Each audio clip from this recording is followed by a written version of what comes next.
So the Path Does Not Die by Pede Hollist. Prologue summary. The prologue introduces Finaba Marah as a reflective adult looking back on her childhood in Sierra Leone. It establishes the central tension between tradition and personal choice. Through a reflective tone, the reader senses that something painful and life-changing occurred in her early years. The prologue hints at cultural expectations placed on young girls, especially regarding initiation rites and obedience to ancestral customs. Finaba's voice suggests both love for her heritage and deep emotional conflict about certain practices.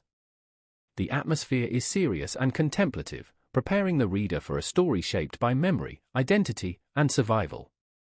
The title, So the Path Does Not Die, is symbolically introduced as representing continuity of culture and lineage.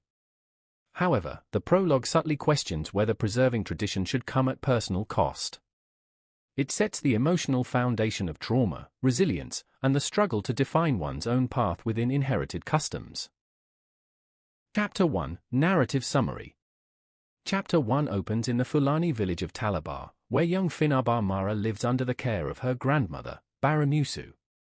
The chapter paints a vivid picture of village life: mud huts, narrow paths, grazing cattle, and a tightly knit community governed by tradition. Finaba is introduced as a bright and curious girl who enjoys school and dreams of continuing her education. Unlike many girls in the village, she imagines a future beyond early marriage and domestic life. Her grandmother, however, is a strong believer in ancestral customs.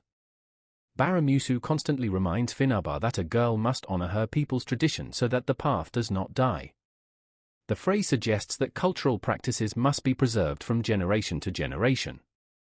As Finaba goes about her daily activities, helping at home, attending school, and interacting with other villagers, the topic of the Bondo initiation society surfaces.